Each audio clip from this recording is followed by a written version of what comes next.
Živijo, Borut Lisjak tukaj. Ah, tole snimam na silvestrsko popoldne. Ne vem, če igra kakšno vlogo, ampak meni pomaga, da čutim več, da se zavedam več in mogoče bo tudi posnetek, kadarkoli ga boste gledali, dal več. In rad bi podelil svoj uvid po današnji meditaciji. Sicer sem dihal na Davidovo meditacijo Sveta ljubezen. Kmalu bom tudi to prevedel v slovenščino za tiste, ki čakate na to. In res je močna meditacija in David ima ogromno meditacij za pare, za odnose, in ta je zame najmočnejša. In kar sem se sam naučil danes, kar sem se še malo bolj jasno naučil danes, je, da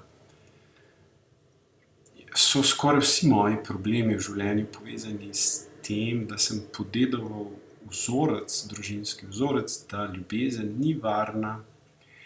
In včasih temu rečem tudi, da življenje ni varno, da izražanje ni varno, ampak v resnici se najbolj odraža pri meni to na ljubezni v vseh odnosih pravzaprav. In to pri meni tako izgleda, da sem se moral vedno truditi, vsaj tako sem mislil, da se moram truditi, zato da me bojo imeli ljudje radi. In čeprav sem se trudil tudi biti iskren, vedno se zavedam, da precejkrat nisem bil pristen, zaradi tega, ker nisem hotel priti na slabo stran nekoga. Ne vem, če je to v slovenščini tudi pravi izraz. Nisem se hotel nikomur zameriti, nisem hotel priznati, če mi kaj ni bilo všeč na ljudeh, če so me prizadeli, če me karkoli pravzaprav bi lahko bilo obrnjeno proti meni in na koncu zmanjšalo možnosti, da bi bil ljubljen, sem pazil na to zelo močno, od otroštva naprej. In danes vem, da z mano ni nič narobe, in vem, da sem to podedoval in da je šlo to skozi več generacij, mogoče do Adama in Eve, kdo ve, in da nikakor nihče ne išče krivca za to, kdo je začel s tem, in to je tudi eden od glavnih vpogledov, ki bi jih rad podelil, da v partnerskem odnosu, če izbiraš celjenje, lahko nehaš iskati krivdo kjerkoli, pri partnerju ali pa pri sebi. Če izbiraš celjenje, potem išči možnosti za celjenje, išči ljubezen.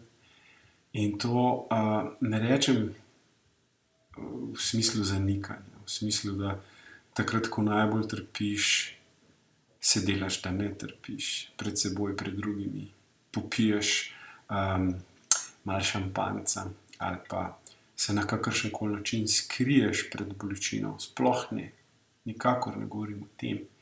Ravno nasprotno, govorim o tem, da se naučiš samoljubezni, da se naučiš poiskati majhne stvari in jih narediti velike, in jih spoštovati in biti hvaležen za njih, kot da so velike, in potem veš, da so velike, in svojo pozornost usmerjaš tja, usmerjaš v te stvari, v te stvari, ki ti gradijo ogromen del življenja, veliko več, kot veš, morda, če se preveč ukvarjaš s tisto peščico majhnih slabih stvari.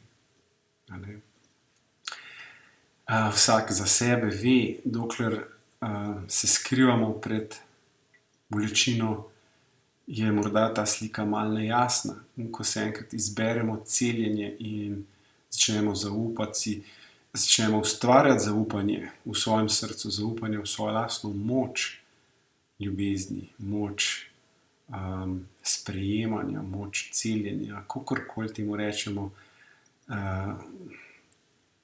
vsaka iskrica je lahko zadost. Iskrica, da si pripravljen poskusiti še na en drug način. Ne na tisti isti stari način, ki ga ponavljaš že vse življenje, ampak da si pripravljen nekaj, ne nujno niti tvegati, ampak nekaj doživeti, nekaj začutiti in izkusiti in odprto pogledati, da dati eno možnost nečim. In verjamem, da ima vsak drugo možnost, vsak od nas. In ti, ki to poslušaš in gledaš, in tvoj partner. In v kakršnem koli odnosu partner, ni nujno, da to velja samo za romantične odnose.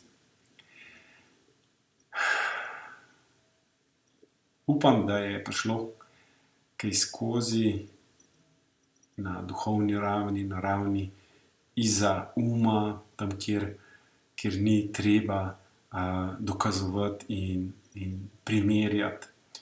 In da je zabrenkalo na tiste strune v srcu, ker v tem sem iskren, da verjamem, da ta metoda, ki jo učim, Davida Elliotta, celjenje, lahko pomaga. In sigurno ni edina. Kdor pa začuti, da bi poskusil po tej metodi, naj pogleda na mojo spletno stran, naj se pozanima. Celjenje.si ali borutlesjak.si, naj preberi si več in začuti in se vprašaj, ali želiš zaupati temu, ali si želiš izbirati celjenje v življenju, ali želiš si dati to darilo v naslednjem letu, v katerem koli letu in če se sprožijo dvomi in pomisleki in si že ogromno stvari poskusil in nobena ni delovala ali pa je vsakič še huje. Jaz verjamem, da je izbira, čemu zaupaš, in lahko si izbereš, da zaupaš tudi ljubezni, brezpogojni ljubezni, lahko izbereš zaupanje celjenju, sebi, zaupaš sebi, lahko si to izbereš in potem se naučiš tako živeti. In tako, da je to resnično in osnovano na zdravih, pristnih temeljih, realističnih, pragmatičnih, orodjih, korakih, sam si jih lahko ustvariš. Nisi prepuščena komurkoli, nisi list v vetru. In tudi to je izbira, če se počutiš, da si ali nisi. Tako jaz verjamem. In če začutiš karkoli, se bomo še videli. Srečno in vse lepo in veliko zavesti in jasnosti in ljubezni in toka ti želim. Hvala lepa.